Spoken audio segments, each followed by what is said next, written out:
Let's mike news at 5। Lok Sabha में विपक्ष के नेता राहुल गांधी ने कहा है कि मोदी सरकार 1.5 करोड़ से ज्यादा पेड़ काटकर प्राचीन कोरल रीफ्स और वर्षा वनों को नष्ट करके एक कारोबारी के फायदे के लिए देश की प्राकृतिक और आदिवासी विरासत को भारी नुकसान पहुंचा रही है। अंडमान निकोबार के दौरे के दौरान सोशल मीडिया पोस्ट में राहुल ने युवाओं से सीधा सवाल किया कि क्या आप ऐसे भारत की विरासत चाहते हैं जहां वर्षा वनों को कैसीनो बनाने के लिए बुलडोजर चला दिया जाए, कोरल रीफ्स नक्शों से मिटा दिए जाएं, आदिवासी समुदायों को उनकी ज़मीन से बेदखल कर दिया जाए और हवा को जहर बनाया जाए, या फिर एक ऐसा भारत जहां प्रकृति की रक्षा हो, आदिवासी सुरक्षित हों और विकास प्रकृति के साथ हो, उसके खिलाफ नहीं। उन्होंने युवाओं से परियोजनाओं के खिलाफ याचिका पर हस्ताक्षर करने की भी अपील की।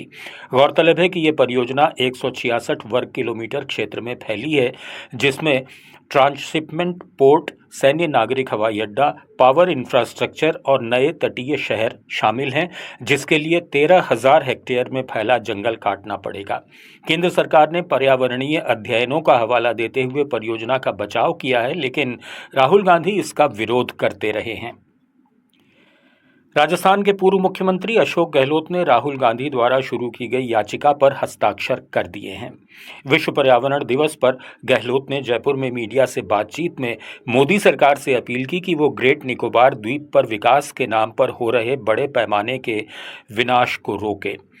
1.5 करोड़ से ज्यादा पेड़ों, प्राचीन कोरल रीफ्स और वर्षा वनों को काटकर एक व्यवसायी के लाभ के लिए पर्यावरण को नुकसान पहुंचाया जा रहा है, जबकि आदिवासी समुदायों को उनके क्षेत्र से विस्थापित किया जा रहा है। गहलोत ने ग्रीन ओवर ग्रीड अभियान के तहत सभी से याचिका पर हस्ताक्षर करने की अपील की। गंभीरता से बहुत ही राहुल गांधी जी ने जाकर के वहाँ पर पूरी तरह जांच पड़ताल करके पूरी बात समझ करके उसके बाद में इसको इशू बनाया है। अंडमान निकोबार हमारे मुल्क का सबसे खूबसूरत एक द्वीप है, वो नष्ट हो जाएगा आने वाले वक्त के अंदर। ऐसे कई उदाहरण मिलेंगे आपको जहाँ पूरी तरह राज्य सरकारें हो चाहे केंद्र सरकार हो, इनकी टॉप प्रायोरिटी का वक्त आ गया कि बचाना है आने वाली पीढ़ियों के लिए देश को, देश की धरती को, देश के मिजाज को, देश के पर्यावरण को, देश के क्लाइमेट को। तो हमें उस दिशा में सोचना ही पड़ेगा। गहलोत ने कहा कि देश में हालात खतरनाक हैं। भाजपा अपनी सरकार बनाने के लिए विधायकों को तोड़ने में पीछे नहीं रहती। सीबीआई भेज देंगे, गलत सलत कुछ नहीं देते वो लोग, बेचते हैं तो बेच देते हैं, टारगेट बना के बेचते हैं। तो ये जो स्थिति बनी देश के अंदर बहुत खतरनाक बन गई है, इसलिए सरकारें टूटती है। मैं बार बार क्या कहूँ, राजस्थान बच गया हमारा, हमें तो गर्व है कि हमने राजस्थान बचा लिया।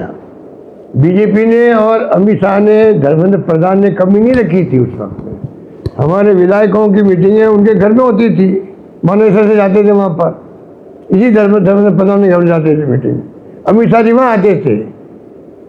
इतना बड़ा इन्होंने षड्यंत्र किया, उसको हमने एक्सपोर्ट कर दिया। इनको 2 हवलदार भेजे यहाँ एमएलए को लेने के लिए,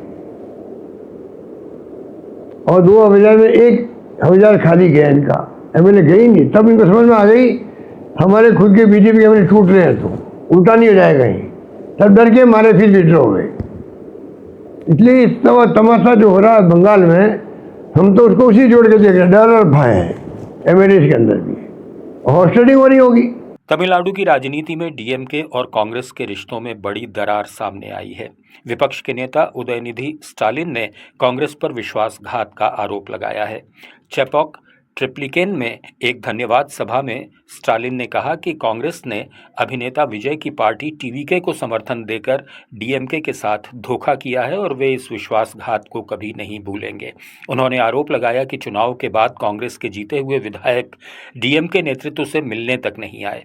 दरअसल विधानसभा चुनाव में कांग्रेस डीएमके गठबंधन का हिस्सा थी, लेकिन चुनाव के बाद कांग्रेस के 5 विधायकों ने टीएमके का समर्थन कर दिया। इसके बाद करीब 20 साल पुराना डीएमके कांग्रेस गठबंधन टूट गया। न्यूज एट 5 में फिलहाल इतना ही। जुड़े रहिए लेट्स माइक के साथ। आप सुन रहे थे let's mic more than radio. Follow कीजिए हमें हमारे सोशल मीडिया प्लेटफॉर्म्स पर।